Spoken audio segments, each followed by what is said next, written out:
Un gros écran. Bon, on redémarre. Alors, bienvenue à toutes et à tous pour cette première conférence du cycle vers l'espace de l'Académie. J'espère que, premièrement, vous avez passé de bonnes fêtes et puis je vous souhaite à toutes et à tous une bonne année pour vous-même et votre famille. Et puis, j'espère aussi que les sujets que nous avons choisis pour le cycle de conférences de l'année 2022 recueillera tout votre intérêt et que vous serez nombreux à suivre nos conférences. Comme vous le savez, les conférences de l'Académie sont faites en partenariat avec la médiathèque José Cabanis de Toulouse. Et pour ce qui concerne les conférences à caractère qui touchent au sujet de l'espace, elles le sont aussi avec la Cité de l'espace de Toulouse. Bon, cette conférence se fait compte tenu des circonstances sanitaires encore en distanciel uniquement. Et je voudrais accueillir aussi particulièrement nos confrères de la région Aquitaine et puis les participants de cette région qui sont nombreux dans nos conférences, car vous le savez, la région de Nouvelle-Aquitaine ainsi que l'Université de Bordeaux sont des partenaires de l'Académie.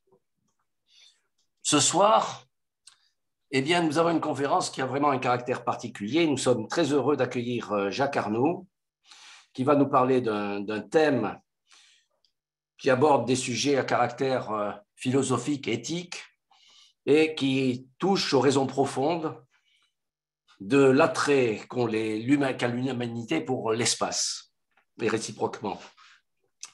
Voilà, je laisserai la parole à notre confrère Alain Delef, qui connaît bien Jacques Arnoux et qui nous le présentera.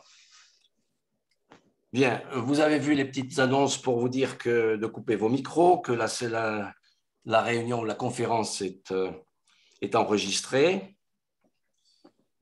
Voilà, et c'est à peu près tout ce que j'ai à vous dire, si ce n'est que vous pouvez poser toutes les questions que vous voulez. Vous pouvez utiliser le chat pour ça, ou en fin de séance aussi, levez la main, vous avez des petits outils qui vous permettent de vous manifester si vous avez une question à poser. Et Jacques Arnoux se fera un plaisir de répondre à vos interrogations. Voilà, je laisse la parole à Alain Delef pour la présentation de Jacques Arnoux. Merci. Toi, Alain. Merci de cette introduction. Effectivement, le premier thème de cette année est un peu spécial. C'est un petit peu quand même aussi dans le prolongement de la présentation qu'avait fait Michel Tonini sur les vols habités à la fin de l'année 2021. C'est vrai qu'il y a un renouveau assez important sur ces problèmes d'éthique dans le spatial. Au tout début, c'était essentiellement la course à la Lune. On était prêts, quoi qu'il en coûte, à faire cette démonstration, si on peut dire, de puissance, aussi bien côté russe que surtout côté américain. Et puis également, au niveau européen, dans le cadre du programme Hermès, s'était posé la question des vols habités, et en particulier de la sauvegarde des équipages. Et on peut dire qu'une bonne partie du problème de la navette à Hermès était le problème de la sauvegarde des équipages. Et c'était une des raisons, ce n'est pas la seule bien sûr, pour lesquelles ce projet finalement a été abandonné. La question a repris de l'intérêt avec le renouveau des vols habités. Chacun a pu remarquer que nous sommes revenus aux capsules.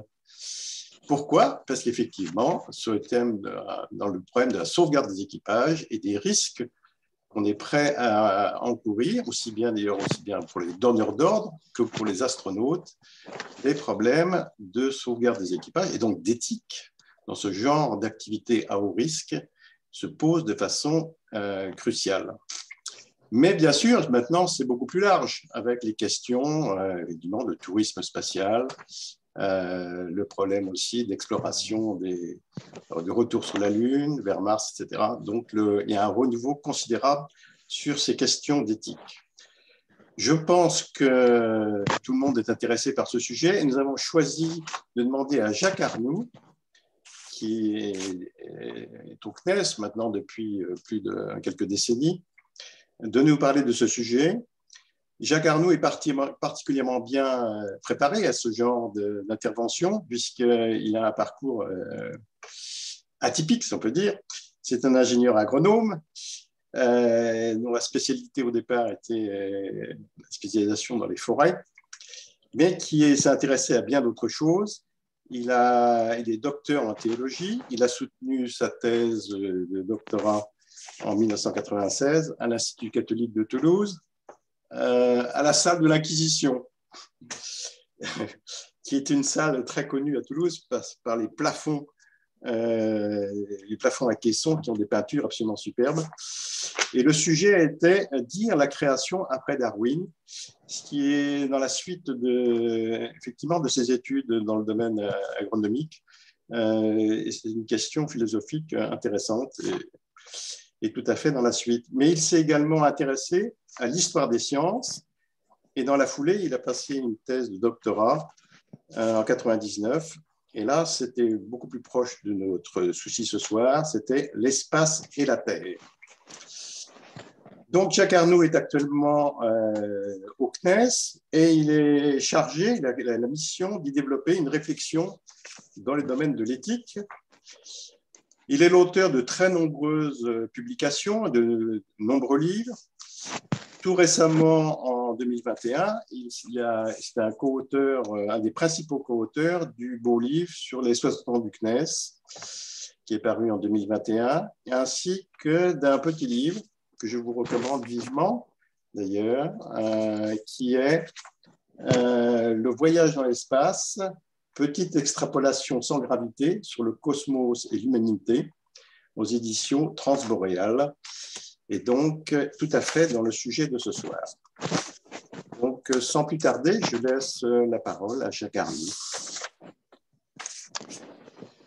Merci Alain. Est-ce que vous m'entendez bien? Oui. Oui. Oui, très bien, merci. Excusez-moi, simplement pour vérifier, parce que comme l'une des raisons, j'étais à l'origine du petit retard pour des questions de connexion et que nous avons trouvé une solution qui était quasiment digne d'Apollo 13 pour ceux qui se rappellent du bricolage qui a permis de sauver la mission d'Apollo 13. Donc, nous ne sommes pas avec autant d'enjeux, mais voilà. Donc, merci à Alain pour son introduction. Merci aussi à l'Académie. Merci à Patricia qui est vraiment aussi d'une aide précieuse ce soir et qui va, elle aussi, participer à cette récupération de mission. Merci pour cette invitation parce que c'est un grand plaisir et puis aussi un honneur de pouvoir parler devant vous via les moyens aujourd'hui modernes de communication à distance, en tout cas une assemblée que je connais de réputation et parmi lesquelles je connais évidemment aussi un certain nombre d'entre vous, dont certains sont des collègues et des amis. Sans plus attendre, oui, pourquoi continuer à aller dans l'espace? C'est l'impératif éthique. C'est le titre que j'ai choisi, que je vous ai proposé, avec peut-être un côté un tout petit peu de provocation. Pourquoi continuer à aller dans l'espace? Alain vient de nous rappeler plutôt des préambules, pas les premiers chapitres de l'histoire de la conquête ou de l'exploration de l'espace entre Apollo et Hermès, et puis bien sûr d'autres chapitres que vous connaissez aussi bien que moi. Mais j'ai voulu donner un caractère, non pas dramatique, mais un petit peu tendu, continuer à aller dans l'espace, parce qu'aujourd'hui, effectivement, nous sommes à un moment un peu particulier, en tout cas, peut-être même certainement un nouveau chapitre, et certains se demandent de quoi ce nouveau chapitre sera fait. Et pour participer à ce débat autour du futur de l'espace, donc ma proposition, en fonction de la mission qui est la mienne aujourd'hui au CNES, et comme l'a dit Alain depuis maintenant plusieurs décennies, eh bien, cette mission étant éthique, ce que je voudrais apporter, c'est ce que l'appareil, l'interrogation éthique peut apporter pour élaborer cette réponse à cette question, pourquoi continuer à aller dans l'espace. Alain l'a dit tout à l'heure, mais c'est toujours bon de se mettre un petit peu, remettre un peu dans l'ambiance du temps. C'est vrai qu'aujourd'hui, nous entendons et nous parlons nous-mêmes beaucoup d'espace. Peut-être plus qu'il y a une vingtaine d'années.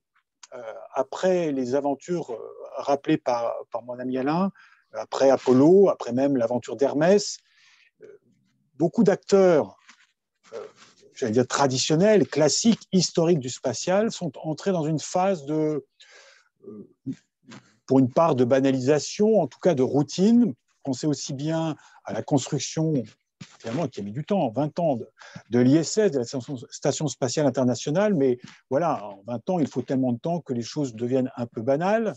Et plus près de nous, et Toulouse a eu sa part, évidemment, dans cette construction du programme d'Ariane, Ariane 1, Ariane 5, et avec Ariane 5 en particulier, aussi une forme de routine. Encore, même si nous le savons bien, même moi qui ne suis pas un ingénieur en astronautique, je sais bien qu'il n'y a jamais de routine dans le domaine spatial et que chaque lancement est unique en lui-même. Pour autant, l'impression que nous nous installions dans quelque chose qui allait perdurer avec des positions bien établies, des marchés aussi, des parts de marché dont certains pouvaient se féliciter, et à juste titre, et qui étaient là pour de longues et très longues années.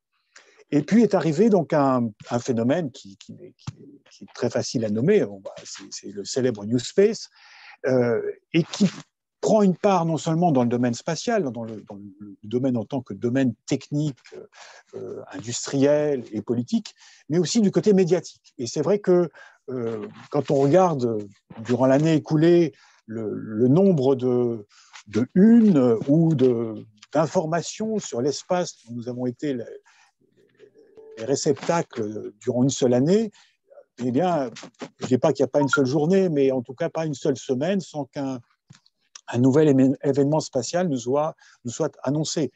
Alors, c'était aussi bien des missions martiennes, alors non seulement des Américains avec des instruments français à leur bord, et puis vous savez, après le bel instrument CAM, l'instrument Super CAM, peut-être, même sans doute en avez-vous parlé dans le cadre de ces conférences de l'Académie. En tout cas, Toulouse est bien placée pour en parler.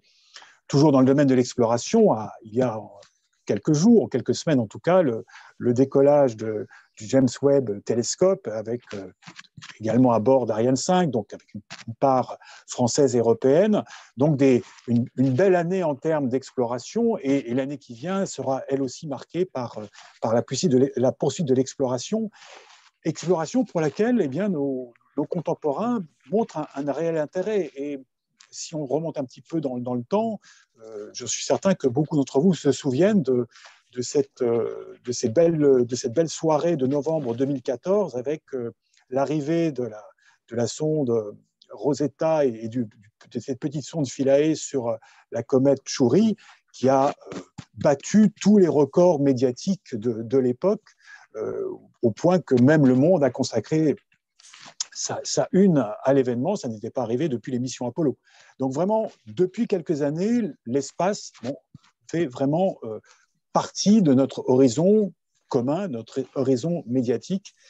Et sans parler, puisque je parlais du New Space, évidemment, le New Space qui adore faire la une, beaucoup de ces acteurs sont des anciens, ou encore aujourd'hui des gens des médias, donc ils savent ce que signifie le poids des mots et le choc des photos à la sauce Internet. Et là aussi, il ne manque jamais aucune occasion, y compris celle d'un échec. C'est un peu la spécialité d'Elon Musk, pour pouvoir être capable même de communiquer sur ses échecs avant d'annoncer ses succès.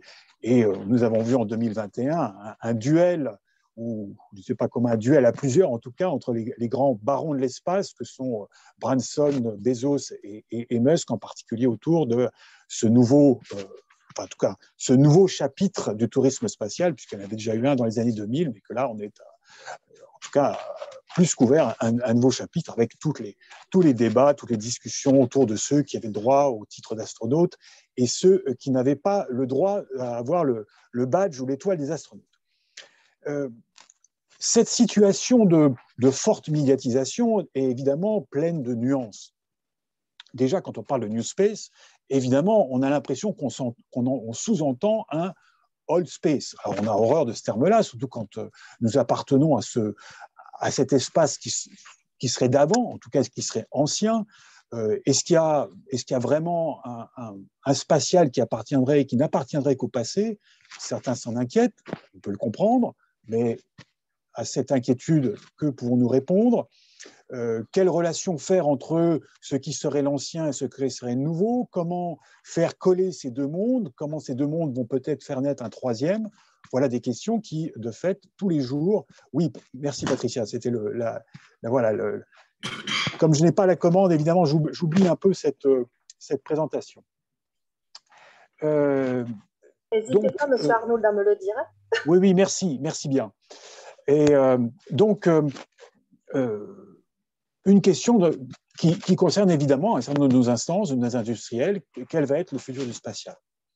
Nous savons aussi que le New Space, dans un certain nombre de ses excès, et puis voilà, sur la simple diapo que j'ai mise devant vos yeux, le célèbre Spaceman d'Elon Musk dans sa Tesla rouge en orbite autour de la Terre, ce genre de médiatisation un peu extrême, excessive, vous le savez bien, à l'époque, en 2017, avait déjà créé un certain nombre de critiques. Voilà, on pollue l'espace, qu'est-ce que c'est que ces fantasques d'industriels milliardaires. Bon, oui, peut-être qu'il y avait aussi un peu de jalousie, parce que c'est vrai, quand on a lancé Ariane 1, on n'a pas pensé à mettre une 2 chevaux avec un mannequin, un béret et une baguette. Bon, si on l'avait fait, peut-être que Elon Musk n'aurait pas eu autant de succès avec sa Tesla rouge. Bon, mais n'empêche que ces critiques un peu superficielles quand il s'agit d'une Tesla, mais critiques beaucoup plus graves et beaucoup plus intéressantes quand on s'interroge sur la pollution des orbites, lorsque c'est par dizaines, par centaines, par milliers que les acteurs du New Space envoient aujourd'hui des satellites en orbite autour de la Terre. L'on peut aussi s'interroger et s'inquiéter lorsqu'on entend ces mêmes industriels évoquer des projets d'exploitation des ressources spatiales, donc aussi d'appropriation. D'autres s'inquiètent des sommes alors astronomiques, exorbitantes, sidérantes. Là, les mots du spatial conviennent tout à fait aux sommes que l'on entend, simplement pour aller passer, simplement si je puis dire, quelques jours autour de la Terre. Bref, nos barons de l'espace suscitent énormément de débats et je dirais tant mieux. Parce que l'espace, après avoir été vraiment un champ un peu réservé à ceux qui en avaient le pouvoir économique et technique, après avoir été très longtemps le fait du prince, et dans le cas de la France, Alain l'a rappelé tout à l'heure, le CNES fête ses 60 ans, le fait d'un prince qui s'appelait De Gaulle, aujourd'hui, bien, tant mieux si la question spatiale devient une question qui est débattue au sein de notre société. J'allais dire, non pas quel qu'en soit le sujet, mais en utilisant tous ces sujets. Il faut aussi une situation pleine de nuances. J'en rajouterai simplement un point parce qu'il est vraiment d'actualité. Il y a quelques semaines, fin décembre, dans le Monde était publiée une tribune signée par une soixantaine de scientifiques français qui s'inquiétaient des finances de la recherche spatiale. Le titre de cette tribune était « L'État ne doit pas se détourner de la recherche spatiale sous prétexte de favoriser l'innovation industrielle ». Voilà, nous sommes en plein dans un sujet aujourd'hui d'actualité et un sujet d'importance. Pendant ce temps-là, pour clore mon petit tour de nuance, puisque Alain parlait d'Apollo et des conditions et de l'atmosphère des années 60 et début des années 70, la course à la Lune, dans laquelle nous sommes retournés, ou nous sommes en train de retourner, n'est pas sans arrière-fond stratégique, politique, diplomatique, d'accord entre des pays, non seulement un accord proposé par les Américains, je pense à l'accord Artemis, mais aussi des accords sino-russes. Tout cela peut effectivement être sujet à soucis et sujet à débat et à critique. Enfin, vous voyez, je ratisse peut-être un peu large et nous n'aborderons sans doute pas tous ces sujets-là. N'oublions pas non plus, depuis quelques années, l'annonce, sans faire nécessairement sonner beaucoup de trompettes, quoi qu'on pourrait le faire, l'annonce de Space Force, d'armée spatiale. C'était le cas aux États-Unis, quelques mois plus tard dans notre pays, où donc, vous le savez bien, l'armée de l'air est devenue l'armée de l'air et de l'espace. Ce n'est pas à votre académie que je vais faire une révélation. Donc, une situation à la fois, non pas explosive, mais avec beaucoup d'éléments d'information, plein de nuances, plein de sujets à débat. Pour moi, je dirais, c'est l'occasion ou jamais de rappeler que, le spatial exige une interrogation éthique.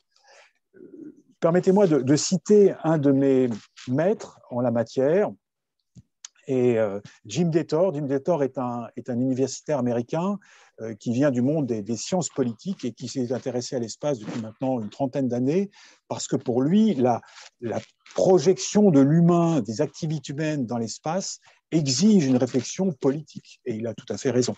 En même temps que les projets, je parlais tout à l'heure d'exploration des ressources spatiales, ben ce genre de projets qui ne se réaliseront pas demain, mais dans un avenir un peu plus lointain, sont aussi une matière à penser, une matière à réflexion, une réflexion politique. Et Jim écrit dans un de ses ouvrages sur le spatial, à propos de l'éthique, justement, cette phrase que je trouve tout à fait exacte. Pourquoi l'éthique devrait-elle préoccuper particulièrement les agences et les industries spatiales? Il répond, bien sûr, le comportement éthique devrait être une préoccupation majeure pour nous tous, dans toutes les professions, mais en raison de la nature spéciale des activités spatiales, leurs dépenses, leurs dangers, leur visibilité publique, leurs défis uniques et leurs possibilités, l'espace et la réflexion éthique doivent aller de pair.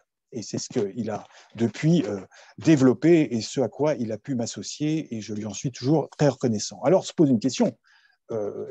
Qu'est-ce que nous pouvons aujourd'hui entendre par éthique? Si, comme moi, vous vous baladez un peu dans les bibliothèques et que vous regardez, donc c'est la slide suivante, s'il vous plaît, Patricia. Voilà, donc si vous regardez un peu ce qu'il en est de l'éthique, vous pouvez trouver facilement des ouvrages comme celui de Spinoza qui s'intitule précisément Éthique et qui vous rappelle que l'éthique est d'abord un domaine de la philosophie. Alors, si comme moi vous êtes chargé de développer une réflexion éthique au sein d'une agence aussi prestigieuse que le CNES, mais qui est d'abord une agence d'ingénieurs, il ne faut pas débarquer avec sous le bras un volume de l'éthique de Spinoza. Vous êtes certain d'immédiatement retourner dans votre foyer et en tout cas de ne pas durer longtemps dans cette très belle maison. Cette éthique-là est nécessaire, c'est toute une réflexion sur les valeurs, sur ce qui est bien, ce qui est mal, et nous laissons cette réflexion-là aux philosophes. En revanche, ce qui relève davantage de nos métiers d'ingénieurs, et en particulier des ingénieurs qui se trouvent au CNES, et c'est l'expérience que j'ai pu faire depuis pas mal d'années, c'est les deux autres images que vous voyez. D'abord, c'est un projet, il est en cours, donc vous ne voyez pas encore la couverture définitive, mais une charte d'éthique et de déontologie pour le CNES. Donc, un ensemble de normes, de repères, d'attitudes qui sont mises en avant dans le comportement que nous pouvons avoir les uns par rapport aux autres ou une institution par rapport à la société, donc tout ce qui est aujourd'hui très développé dans nos entreprises, et donc pas seulement dans le spatial, et fort heureusement. Et puis, il y a toute une réflexion éthique, c'est la troisième page en quelque sorte, qui est un document déjà un peu ancien du CNES, mais qui s'appliquait à ce qu'on appelle la protection planétaire, donc l'attention que nous portons dès lors que nous allons explorer une planète autre que la Terre, y déposer des sondes, ou quand nous allons ramener du matériel qui vient de l'extérieur, des matériels extraterrestres, toutes les précautions, eh bien ça c'est une éthique appliquée, c'est-à-dire toutes les mesures de précaution, toutes les attentions que nous avons dans les métiers qui sont les nôtres. On est vraiment dans, plus encore qu'une déontologie, une éthique très appliquée. En tout cas, ce qui est très important à travers ces trois exemples, c'est de rappeler que l'éthique, c'est évidemment une exigence de pensée, une exigence de réflexion. Qu'on aille lire ou pas Spinoza et puis tant d'autres auteurs, bien sûr, mais c'est aussi un engagement dans l'action. Et l'éthique, comme le rappellent tous ces philosophes, c'est toujours une association de la pensée et de l'action. Penser et agir. Comme je le dis depuis des années à mes collègues ingénieurs, en fait, un bon ingénieur, si c'est quelqu'un qui va agir, qui va construire, qui va imaginer, il doit aussi toujours en amont et en aval penser. Ne serait-ce que penser avant d'agir et penser après avoir agi. Ce sont des choses qui nous paraissent absolument évidentes, mais il faut-il encore prendre le temps de penser quand quelquefois l'action est tellement stimulante et tellement intéressante. Il y a plein d'autres manières de définir l'éthique. Et je suis actuellement en train de travailler avec des étudiants de l'Université internationale de l'espace où ils travaillent sur l'intelligence artificielle. Et c'était très intéressant de leur rappeler aussi que l'éthique pouvait distinguer une réflexion sur la personne qui agit, sur son action et sur les conséquences de son action. Vous voyez, donc, tout ça, ce sont des questions qu'il nous faut absolument introduire dans cette manière de penser l'espace aujourd'hui et l'espace demain. Avec, et je m'arrêterai là sur la réflexion éthique, avec quand même 3 points à ajouter qui me paraissent essentiels parce que l'espace, les techniques spatiales ont une influence dans la manière aujourd'hui de nous comprendre comme humains. La première chose, c'est que nous sommes dans un village global, pour citer ce célèbre sociologue américain McLuhan, qui dans les années 60 voyait apparaître ce village global. Mais aujourd'hui, nous y sommes bel et bien. Et les techniques spatiales contribuent très largement à la constitution de ce village global. Nous ne pouvons plus nous considérer comme étant des éléments séparés les uns des autres, mais bien comme dans une situation d'interdépendance. Et ça, c'est vraiment essentiel, parce que l'espace contribue à cette interdépendance et en même temps se trouve lui-même, je dirais, mis dans cette interdépendance. Nous voyons bien aujourd'hui dans les activités du New Space et la manière dont chacun aussi réagit par rapport au succès, aux réalisations, aux projets du New Space. Village global, c'est aussi le principe responsabilité, un principe qui était introduit par un philosophe allemand, Hans Jonas, et qui nous interroge directement sur les conséquences de nos actions sur la vie aujourd'hui sur Terre. Et cela aussi a un intérêt particulier dans nos affaires spatiales, pas seulement en termes de protection planétaire, comme je l'ai cité tout à l'heure, mais même plus généralement, comment nos technologies aujourd'hui spatiales influencent l'avenir de la vie de nous humains sur Terre. Enfin, le principe vigilance. Un ancien président français, dans les années 2000, disait « Nous ne pourrons plus dire que nous ne savions pas ». Il parlait de questions d'environnement, changement climatique, réchauffement, etc., et avenir de la Terre. C'est aussi un point sur lequel le spatial influence beaucoup, apporte ses outils. L'espace aujourd'hui nous permet d'avoir une vision globale et sur le présent et donc aussi de voir l'avenir, et donc ce principe de vigilance. Alors, par rapport à cette situation-là, pourquoi continuer à aller dans l'espace? C'est cette question que je vous posais tout à l'heure, c'est la diapo suivante, s'il fallait une diapo pour un petit peu, comment dirais-je, scander mon propos.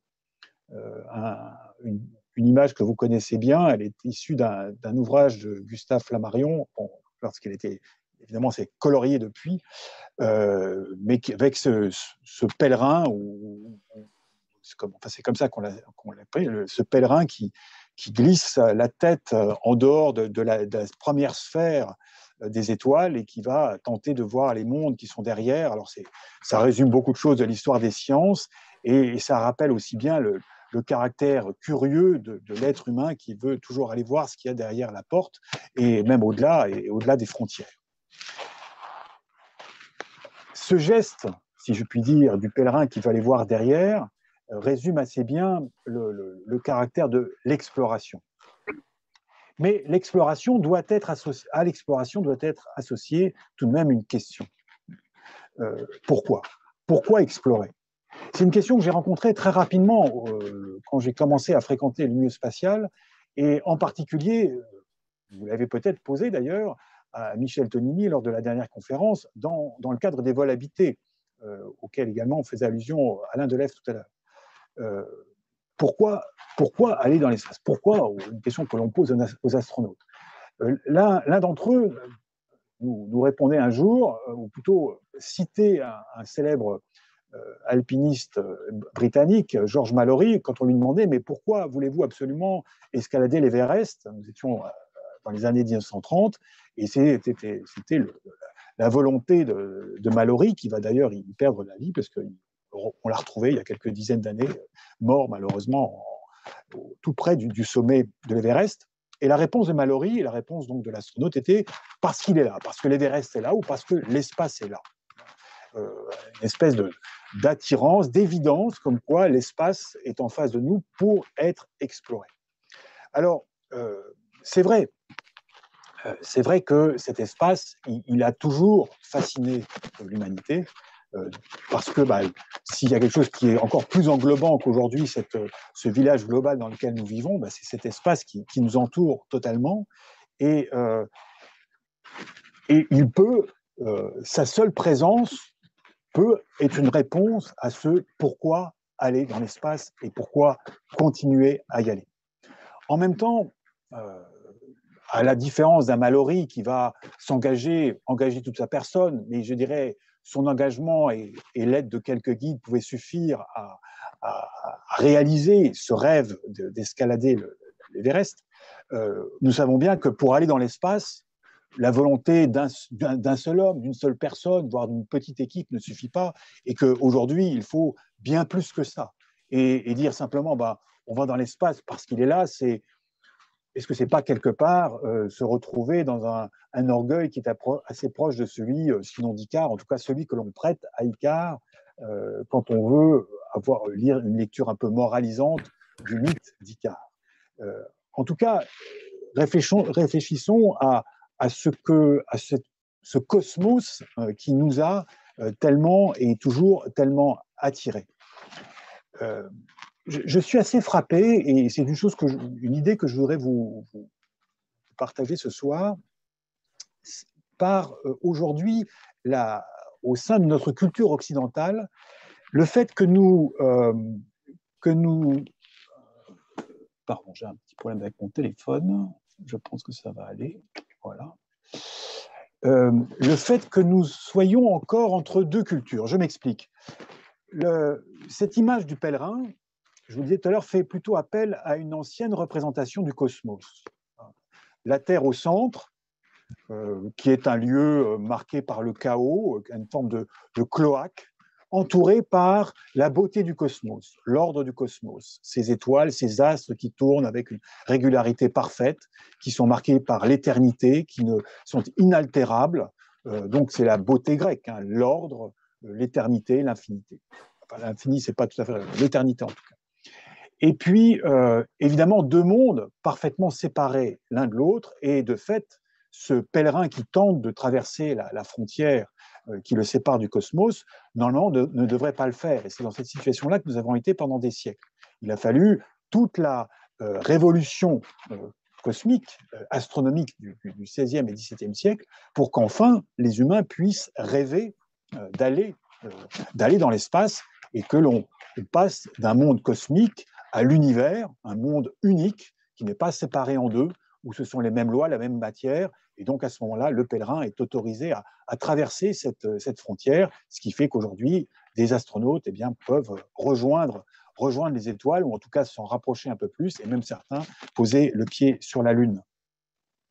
Et nous pourrions croire que cette révolution astronomique a complètement bouleversé notre vision, et que nous sommes vraiment des hommes, j'allais dire, des êtres parfaitement modernes, et que nous avons oublié cette vision cosmique. C'est pas tout à fait vrai. Alors d'abord parce que certains de nos contemporains, dans ce village global, continuent à cultiver une vision cosmique du ciel. J'étais récemment en échange, grâce au virtuel, en échange avec un universitaire australien qui lui est aborigène et a donc une culture des peuples premiers, comme on les appelle, en tout cas des peuples premiers en Australie, et qui nous rappelait combien, pour ces cultures, le ciel est resté un cosmos. Le ciel est resté un endroit qui est parfait, qui est occupé par des êtres célestes, mais qui ont aussi la perfection céleste. Et que d'une certaine manière, ils sont choqués par notre propension à envoyer des engins, à envoyer des humains pour aller fouler des endroits qui ne sont pas faits pour eux. Donc, il y a des cultures, aujourd'hui encore, qui cultivent, si vous permettez cette répétition, qui cultivent cette vision cosmique. Mais nous aussi, en Occident, nous gardons cette dimension-là, et je crois qu'elle est intéressante. Juste 2 exemples, et c'est la slide suivante qui le rappelle, la question des débris spatiaux. Voilà, alors, petite illustration en passant, mais évidemment, c'est plutôt l'ordre du comment dirais-je, du cartoon américain ou du comics.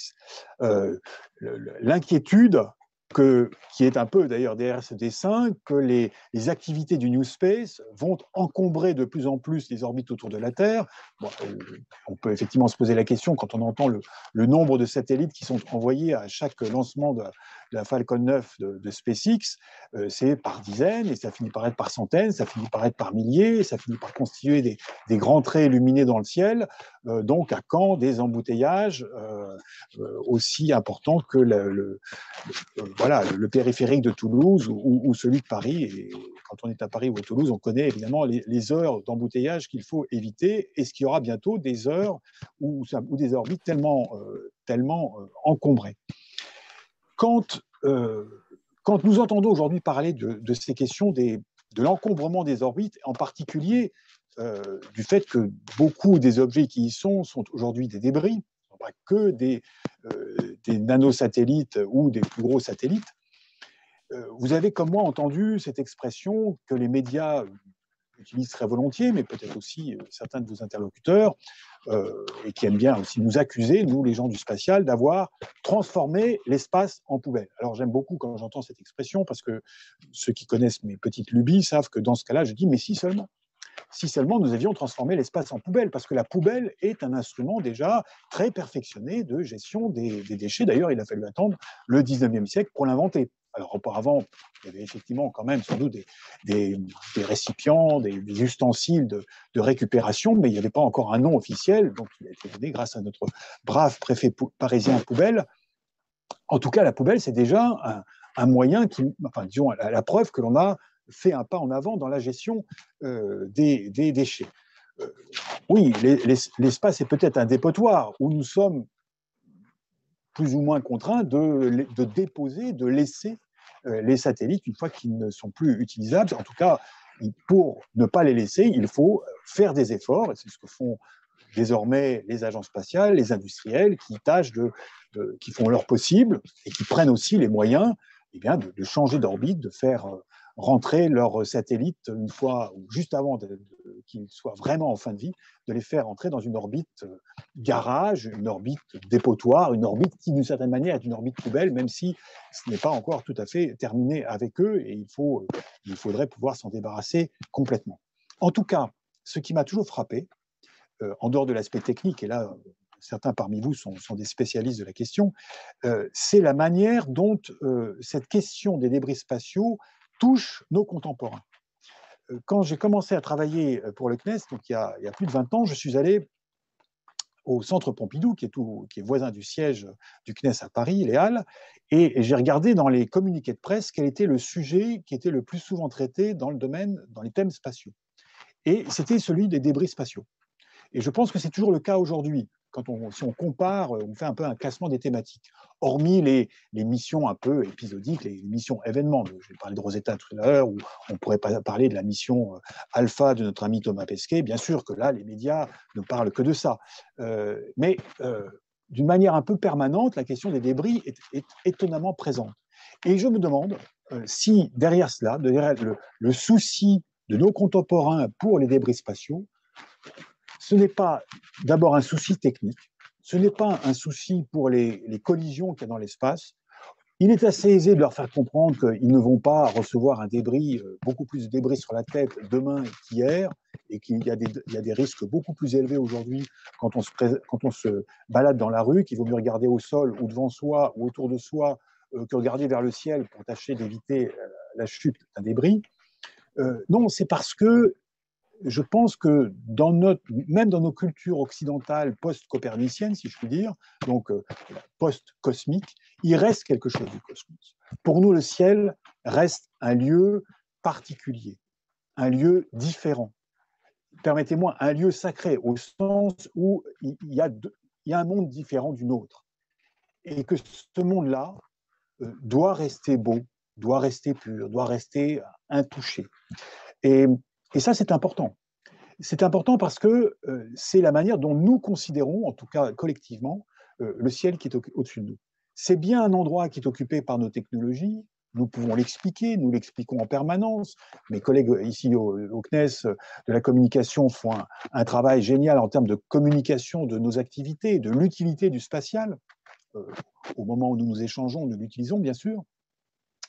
Mais pour autant, cela reste un lieu qui a un lieu symbolique, un lieu qui a du sens, un lieu dont nous attendons une certaine expérience esthétique, psychologique et plutôt rassurante, plutôt voilà, comme un cosmos pouvait être rassurant pour nos anciens. Un autre exemple de cette permanence de la vision ou de l'expérience cosmique de l'espace et du ciel par nos contemporains, c'est la diapo suivante qui le rappelle. C'est voilà, c'est tous ces projets, eux aussi portés par le New Space, et c'est pour ça que c'est intéressant de regarder ce que le New Space peut proposer comme discours, et la manière dont il est reçu. C'est non pas ce retour, parce que ça n'avait jamais vraiment quitté la culture spatiale, mais en tout cas le fait que ce soit encore mieux ou encore plus mis en avant, le fait de considérer l'espace comme une possible porte de sortie face à tous les dangers qui menacent notre planète. Voilà, l'idée de la fuite, l'espace comme étant une technique spatiale, comme étant un moyen de fuir la Terre, ou l'espace, cette fois-ci comme domaine, comme étant un lieu où l'humanité pourrait se réfugier. Nous le savons bien, c'est un motif qui est très ancien. Je parlais tout à l'heure du mythe d'Icare, c'est aussi un des motifs d'Icare. Dédale veut fuir l'île de Crète, l'île de roi Minos, et voilà, c'est déjà donc ancien, mais c'est également une motivation que l'on a retrouvée dans les années 60-70, l'illustration à votre gauche, je pense, je ne sais pas comment, oui c'est ça, c'est votre écran, ce sont les célèbres sphères de Bernal, il y a également les cylindres de O'Neill, tous ces projets des années 70 de colonies spatiales à l'intérieur d'immenses sphères ou d'immenses tubes, ou des espèces de cylindres, où seraient reconstitués, comme sur cette image, alors donc des villes, des champs, des industries, enfin tout ça étant, il faut le reconnaître, plutôt paradisiaque. Et on peut se demander il semble aussi que ce soit tout aussi paradisiaque, ce qui est à droite de votre écran. Ce sont cette fois-ci des sphères ou des demi-sphères posées, alors peut-être sur Mars. Bon, c'est des projets que vous avez peut-être vus dans différentes présentations de notre cher Elon Musk quand il a commencé à parler de ses projets de coloniser Mars. On retrouve un peu la même chose dans ces colonies martiennes, donc à la fois l'espace comme possibilité de sortie, de fuite, et donc d'issue de secours pour une humanité qui paraît de plus en plus mal, qui a du mal à vivre sur Terre, et en même temps, sur ces projets, donc trouver une issue de secours et y développer une société qui est parfaite. Il est évident que les sociétés qui sont imaginées, en tout cas qui sont présentées dans ce genre de projet, sont des sociétés où tout est fait pour le meilleur des mondes. Lisez les ouvrages de Gérard O'Neill, par exemple, il a des propos extrêmement intéressants où il présente ces colonies spatiales comme de grands, de superbes lieux où on ne va emmener que les choses les plus belles, évidemment, de la civilisation humaine, de l'environnement terrestre. Et je me souviens avoir lu sous sa plume, d'O'Neill, le fait qu'on aura des jardins, parce que les jardins, c'est important, pas seulement pour cultiver des légumes et pour vivre, mais aussi comme des jardins d'agrément, des jardins de loisirs, et qu'il n'y aurait évidemment aucun parasite, aucun moustique ou aucune araignée pour ceux et celles parmi vous qui auraient peur des araignées. Donc, de nouveau, vous voyez, l'espace comme un lieu parfait, quelque chose qui relève aussi du cosmos. Et ne l'oublions jamais, que l'espace continue ainsi à nous fasciner. il sert toujours, et c'est comme ça qu'il faut analyser, me semble-t-il, un certain nombre de réalisations, de projets, de discours que nous entendons aujourd'hui. Il sert aussi d'écran pour y projeter, là justement, ces paradis que nous souhaitons trouver un jour, ou peut-être retrouver un jour, ces rêves, ces craintes aussi parfois. Tout à l'heure, je voyais dans les remarques, j'essaie de lire en même temps quand il faut les donner, mais une mention de ce film récent, donc Don't Look Up, qui est donc, ne regardez pas vers le ciel, qui est projeté directement sur Internet. Et c'est vrai que on nous rappelle, alors là, ça se termine mal, mais la peur que le ciel nous tombe sur la tête. Vieille histoire que nous aimons prêter à nos chers Gaulois. Mais voilà, nous projetons sur le ciel ces craintes, en l'occurrence, ces peurs d'une fin du monde. Et nous pensons que cette fin du monde peut venir du ciel. Donc, je dirais, l'engouement, et pas seulement, comment dirais-je, cinématographique, même s'il est très ancien, pour les astéroïdes tueurs et ces autres néos, hein, ces autres objets proches de la Terre, sont aussi une illustration justement du cosmos comme un écran sur lequel on projette ce que nous sommes.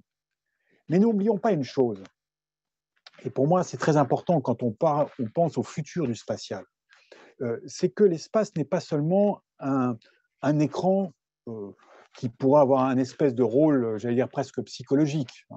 De quoi rêvons-nous, que désirons-nous et de quoi avons-nous peur? Allons voir dans ces projections spatiales.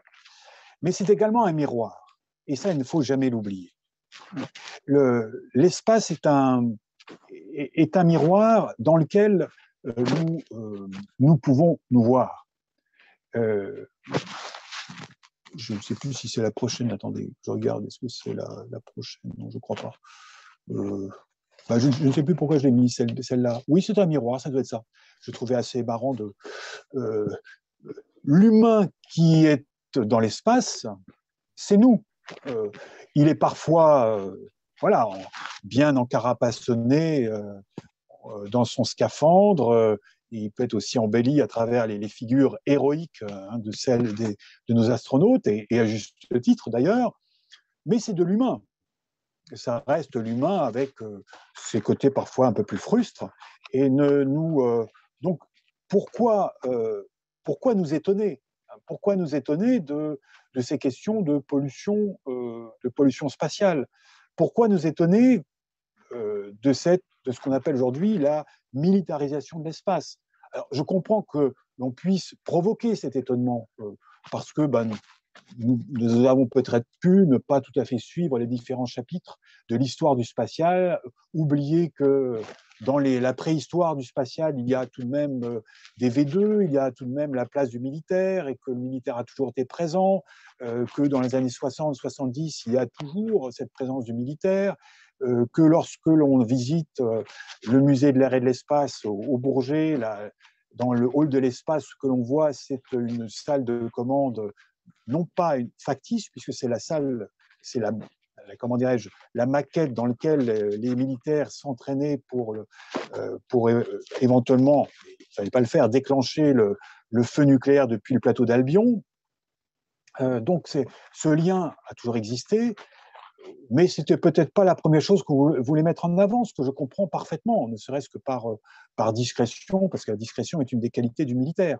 Et c'est parce qu'un président américain qui adorait et qui adore sans doute toujours les médias, pour y montrer sa belle mèche blonde, a beaucoup médiatisé la création de la Space Force américaine, qu'ensuite on s'est rendu compte que c'était une réalité qui n'était pas qu'américaine, mais aussi dans d'autres pays, dont, comme je le rappelais tout à l'heure, la France, et que la militarisation de l'espace n'est que le reflet de nos conflits terrestres tels que nous les voyons malheureusement en permanence, et que, au contraire, l'espace est peut-être d'une certaine manière non pas un reflet, mais aussi une proposition de coopération au-delà des frontières qui continuent à nous séparer sur Terre.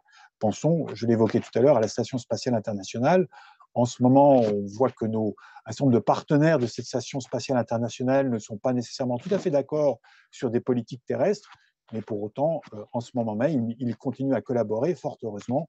Sinon, nous aurions quelques soucis à nous faire pour les astronautes, en particulier européens, qui sont à bord de cette station. Donc, miroir de ce que nous sommes comme terriens, et nous pouvons aussi utiliser justement cet espace pour nous interroger sur ce que nous faisons.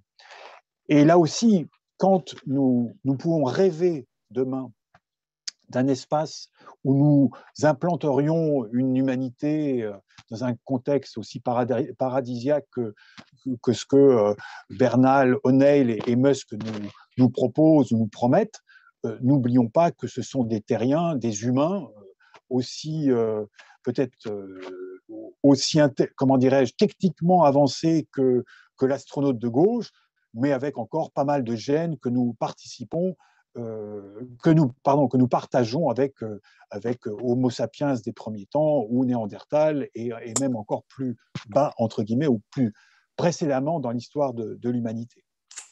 Alors, comment se situer par rapport à tout ça? Il y a un enjeu absolument magnifique, je trouve. Et il faut revenir, et je crois que c'est ma dernière,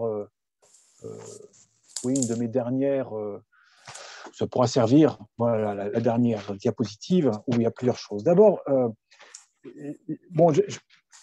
pourquoi cet homme de Vitruve? Parce que c'est un petit clin d'œil de l'ordre du...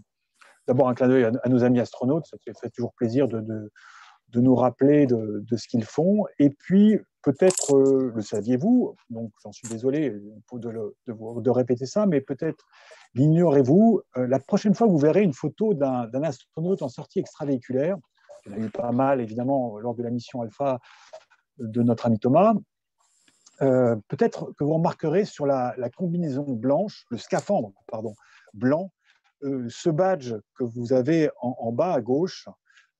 Donc, vous voyez tout à fait un badge d'astronaute. D'ailleurs, c'est un astronaute qui occupe la place de l'homme de Vitruve, que je vous ai remis en termes de mémoire, donc le célèbre homme de Vitruve de Léonard de Vinci, symbole à l'époque, et symbole toujours, d'une certaine pensée humaniste, où l'homme est la mesure de toute chose.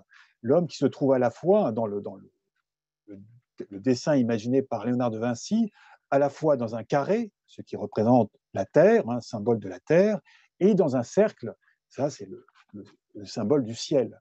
Donc on retrouve ces deux symboles, le carré rouge et le ciel bleu dans le badge des astronautes qui sont en sortie extravéhiculaire. Alors, je sais bien que l'humanisme peut, chez certains, avoir mauvaise presse parce qu'on trouve que l'homme est la mesure de toute chose, c'est une espèce d'anthropocentrisme orgueilleux, démesuré. Oui, mais souvenons-nous de cette révolution astronomique déclenchée par Nicolas Copernic et ensuite, évidemment, développée par ses futurs, enfin, ceux qui l'ont suivi. Mon ami Giordano Bruno, Galilée, Kepler et tous les autres, qui nous ont introduits dans une conception du réel pour laquelle, comme il l'écrivait, le centre est partout et la circonférence nulle part. Le centre est partout. Si le centre est partout, ça veut dire que chacun d'entre nous, et l'humanité sur Terre aussi, est un centre. Alors, évidemment, si nous en faisons une espèce de revendication où tout doit être centré sur nous, ça ne marche pas, parce qu'il y a d'autres centres. Il y a d'autres centres, et c'était l'idée d'un Bruno, avec une infinité des mondes, une pluralité des mondes, avec d'autres terres, d'autres populations. Il y a peut-être aussi d'autres êtres vivants, d'autres intelligences qui vont être eux aussi revendiqués d'être centres. Mais c'est la question de prendre conscience du centre que nous occupons, et cela peut avoir un sens par rapport à ce que je vous disais tout à l'heure en parlant d'éthique, en termes de responsabilité, en termes de vigilance, en termes de prise en compte de cette globalité que nous vivons aujourd'hui. Et cette responsabilité, elle passe par cette capacité à répondre, je reviens à ce que je disais tout à l'heure sur l'interrogation éthique et même sur la question de l'exploration, c'est à la fois où allons-nous? On dira, on va dans l'espace, oui, bien sûr, mais est-ce qu'une destination aussi extraordinaire que le spatial suffit à justifier une action, puisque nous sommes dans l'agir? La question du pourquoi est essentielle. Où allons-nous? Répondons-y, évidemment, mais pourquoi et pourquoi faire? Ça, c'est essentiel. Comme on dit, voilà, aujourd'hui, nous voulons retourner sur la Lune, mais pour y faire quoi? Il y a 10 ans, les chercheurs américains ou la NASA étaient incapables de répondre à cette question lorsque Obama leur posait la question « Pourquoi voulez-vous retourner sur la Lune ?» Et Obama a repoussé le retour sur la Lune par les Américains. Il a fallu attendre une dizaine d'années pour repartir. Donc, il faut absolument intégrer cet aspect de l'humanisme qui sait pourquoi il sait quel centre il occupe, il sait aussi pourquoi, depuis ce centre, il veut aller ailleurs. Il y a une idée qui, récemment,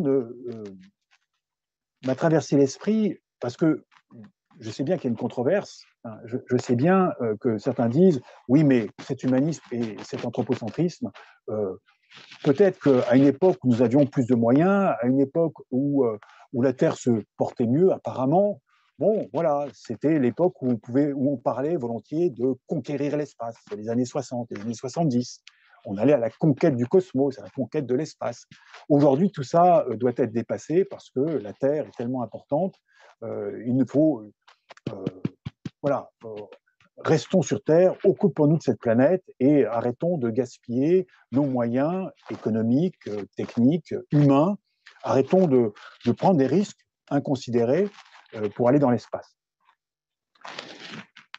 À ces critiques, je trouve qu'il faut y prêter attention, parce que ce sont des questions qui vraiment s'intéressent à nous comme humains, et pas seulement comme passionnés de l'air et de l'espace. Ce sont vraiment des questions qui nous rejoignent dans cet humain qui, depuis 60 ans, va dans l'espace, et qui, depuis plus d'un siècle, c'est aller là où vont les aigles, suivant l'expression que j'avais pu voir à propos d'Adrienne Bolland. Donc, nous devons nous interroger par rapport à ce que nous sommes. Et là, c'est la raison des deux petits dessins qui sont à côté de cet humain spatial, enfin de l'homme de Vitruve, de l'astronaute. Et vous pouvez vous poser la question pourquoi j'ai introduit tout à fait à droite ce qu'on appelle l'arbre cosmique, un vieux symbole de nombreuses cultures, parce que, dit-on souvent, l'arbre est le seul être vivant à être debout avec l'être humain, en ayant ses pieds sur terre, ses racines même enfoncées dans le sol, et puis ses feuilles qui montent vers le ciel. Et souvent, ce rapprochement avec les humains ont été faits, quitte à raconter ou à prétendre, c'est l'image au centre, une vieille gravure. Alors, je ne sais pas si vous pouvez lire tout à fait le titre, c'est que l'homme est un arbre inversé, parce que pour une certaine, c'est-à-dire un certain symbolisme, les racines de l'humain sont dans le ciel. Alors, évidemment, en faisant ça, je fais allusion à pas mal de philosophie, voire même de spiritualité. En tout cas, que l'homme soit un arbre aux racines inversées ou soit un arbre cosmique, c'est cette idée, en tout cas qui m'est très chère, que l'être humain a besoin de ces deux enracinements. Et si le ciel nous fascine depuis si longtemps, si le ciel nous sert de miroir, d'écran d'abord à nos rêves, à nos peurs, comme je vous le disais, et aussi de miroir à nos activités, surtout depuis que nous y allons, c'est bien qu'il y a cette partie, ces racines du ciel, hein, et pour citer Romain Gary, c'est la dernière slide avec cette belle citation de Romain Gary, et j'aimerais terminer par ce mot-là, parce que autant citer des grands auteurs, comme il dit, donc je crois que c'est la dernière diapo, les racines étaient innombrables et infinies dans leur variété et leur beauté, et quelques-unes étaient profondément enfoncées dans l'âme humaine, une aspiration incessante et tourmentée, orientée en haut et en avant, un besoin d'infini, une soif, un pressentiment d'ailleurs, une attente illimitée. c'est l'analyse de Romain Gary, je crois qu'elle est quand même essentielle à préserver. Cela ne justifiera jamais totalement un programme spatial, bien sûr, mais en tout cas, je crois que l'impératif éthique auquel j'appelle pour pouvoir répondre à la question pourquoi continuer à aller dans l'espace, cet impératif éthique est absolument essentiel. Ce n'est pas seulement à coup je dirais, de projets industriels, de projets économiques, de projets techniques que nous continuerons à aller dans l'espace, nos techniques continueront à aller dans l'espace, mais ce qui est important, c'est que nous, les humains, encore terriens aujourd'hui, nous puissions continuer cette exploration de l'espace, même cette conquête de l'espace, parce que c'est bien une conquête, il s'agit de conquérir une intelligence, une maîtrise technique, et cela, c'est réellement une conquête, c'est pas seulement une exploration. Et donc là, il y a un projet, enfin, ce projet spatial doit et peut continuer à accompagner l'humanité dans cette longue odyssée qui, c'est pour ça que j'avais un brave Néandertal tout à l'heure, qui a commencé il y a bien longtemps sous les étoiles et qui continuera encore, je l'espère, bien longtemps avec un pied sur terre et les yeux levés vers le ciel. Voilà, je vous remercie. Je crois que j'ai une dernière slide de remerciement oui, voilà, merci Patricia. Une adresse électronique, parce que je crois que c'est important d'éventuellement de pouvoir vous laisser la possibilité de me contacter. Et puis, attendez, hop, voilà. Et puis voilà, et même un site sur lequel vous trouverez quelques éléments supplémentaires. Voilà, j'attends vos questions avec grande impatience, parce que j'en ai vu passer quelques-unes ou des demandes, mais je ne pouvais pas les lire en même temps que je vous parlais et surtout les mémoriser. Je crois que c'est Patricia ou peut-être quelqu'un d'autre qui a récolté de ces questions. Merci. Avec plaisir. Alors, c'est Monsieur Delef, normalement, qui récolte tout ça. Monsieur Delef. Voilà, je réactive mon son. Oui, vous pouvez continuer à poser vos questions. J'ai vu Monsieur Michel Aguilar qui posait pas mal de questions tout à l'heure sur... je ne sais pas si on peut peut-être... vous souhaitez lui laisser peut-être la parole? Alors, effectivement, la première question de M. Aguilar portait sur les tics. Éthique, politique, sommes-nous dans le monde en tic? Pas du tout, justement. Il n'y a rien de plus moderne que l'éthique.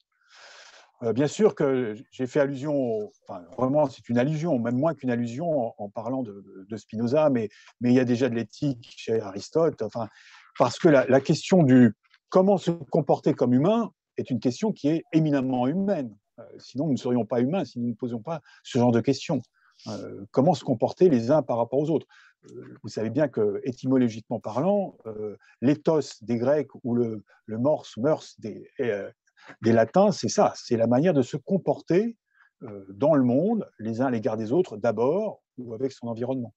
Mais c'est une question qui est toujours ouverte. Oui, mais la question, justement, M. Aguilar reprend après sa question de façon plus précise. Il dit: quelle est l'éthique qui s'impose sur la Terre? Si pas d'éthique terrestre, peut-on prétendre et espérer une éthique si éloignée de la Terre? Alors, quelle est l'éthique qui s'impose? Je ne pense pas qu'il y ait une éthique qui s'impose. Ce qui s'impose, c'est l'interrogation éthique. D'être déjà capable de se poser la question du pourquoi de nos choix, du pourquoi de nos activités, des valeurs qui vont nous permettre de faire des choix. Alors là, on rentre dans ce que j'ai évoqué en un mot, mais ce n'était pas le but de cette conférence. En fonction des philosophies, certains vont s'interroger plutôt sur les vertus qui meuvent, comme on dit, l'être humain lui-même, qui fait que je vais choisir le bien ou le mal, quelles sont les vertus. On va s'intéresser à l'action elle-même. Il y a des actions qui sont bonnes, des actions qui sont mauvaises. On va s'intéresser aux conséquences. Là, il y a différentes écoles. Donc, c'est pour ça qu'il n'y a pas une seule éthique. Et l'une des grandes difficultés aujourd'hui, quand je parlais de village global, c'est que nous sommes effectivement dans un village global et que lorsque vous écoutez des discussions à un niveau international, immédiatement, vous vous rendez compte que cette globalité n'empêche pas une pluralité de cultures. Donc, éventuellement, des questions de conflits entre eux, pas nécessairement des valeurs, parce que le bien, le mal, d'accord, on est bien d'accord là-dessus, mais après des questions d'évaluation, des questions d'échelle, de ces valeurs les unes par rapport aux autres, de la place, de la priorité qu'on va donner à telle ou telle valeur par rapport aux autres. Et ça, déjà, c'est vrai que sur Terre, c'est compliqué. Alors, dans l'espace, vous avez raison, on peut dire, bah, dans l'espace, mais il n'y a pas une éthique qui nous viendrait de l'espace. Il est clair que c'est l'éthique qui va nous concerner, nous, comme êtres humains, dans les activités que nous allons développer dans l'espace.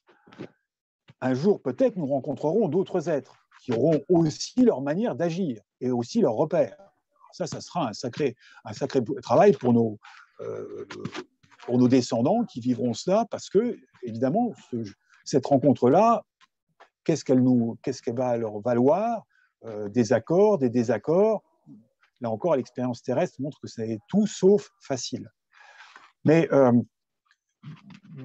en tout cas, il nous faut absolument prendre conscience que c'est d'abord de notre responsabilité. Nous n'avons pas à attendre d'autres que nous-mêmes le fait de pouvoir nous interroger et poser les normes, les valeurs de nos actions, la charte de nos actions. Oui. Après, il y a une question très, très intéressante de Michel. J'imagine que c'est Michel Tonini qui la pose. Aller dans l'espace, un acte de bienveillance pour la Terre. Ceci pose effectivement la question. Alors, on a beaucoup parlé du regard vers les étoiles, mais également aller dans l'espace, ça a donné un nouveau regard totalement inconnu, qu'on n'avait jamais perçu, de la vision de la Terre depuis l'espace. Alors, depuis de la Lune, il y a des photos extraordinaires. On voit effectivement le lever de terre sur la Lune. Mais même tous les jours, nous regardons les images météosat, de la météo. On voit le globe terrestre avec les perturbations atmosphériques, tout un tas de choses absolument étonnantes. Il y a également des visions tout à fait étonnantes qui ont été prises par les sondes lointaines. Depuis je sais plus, Jupiter, on voit la Terre absolument microscopique, très, très, très, très loin, absolument minuscule. On découvre que la Terre, c'est rien, même dans le système solaire. Qu'est-ce que c'est alors quand on la regarde de plus loin? Et donc, la vision sur la Terre est totalement transformée par l'accès à l'espace. Alors, je ne sais pas qu'est-ce que, en matière justement de prise de conscience, si on peut dire, qu'on a une exigence, une responsabilité vis-à-vis de cette planète tout à fait exceptionnelle. Alors, bien sûr, et je sais, Alain, que je savais que tu allais attraper cette question. On en a déjà parlé ensemble il y a quelques jours et bien avant aussi. Tu fais effectivement mention du désormais célèbre Overview Effect, en français dans le texte perspective plongeante, pour citer un de nos grands philosophes, désolé, mais qui est Jean-Paul Sartre. Il avait utilisé cette expression-là dans une de ses nouvelles, et donc j'aime utiliser l'expression française.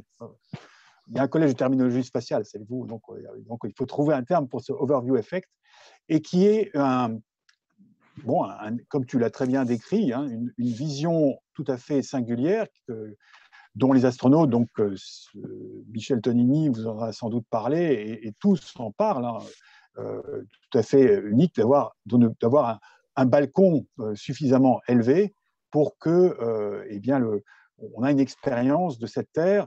Alors, si on est sur la Lune dans sa globalité, c'était l'expérience des Américains des missions Apollo qui sont allés jusque sur ou autour au moins de la Lune, ou en tout cas d'une portion de Terre beaucoup plus importante, et puis du fait qu'on puisse faire aussi le tour de cette planète en 1h30, ce qui est évidemment tout à fait faramineux et exorbitant, une fois encore, pour utiliser ce terme-là. Et c'est vrai que c'est un des effets ou une des conséquences de l'exploration spatiale, que ce nouveau regard, ce pas de côté que nous avons effectué, soit comme êtres humains, je parle des astronautes, soit grâce à eux ou grâce à des sondes, qui nous permettent aujourd'hui de voir de la Terre avec un peu de distance. Et cela a des effets, en tout cas chez ceux qui le vivent déjà physiquement et en direct, qui sont évidemment mieux placés que moi pour décrire.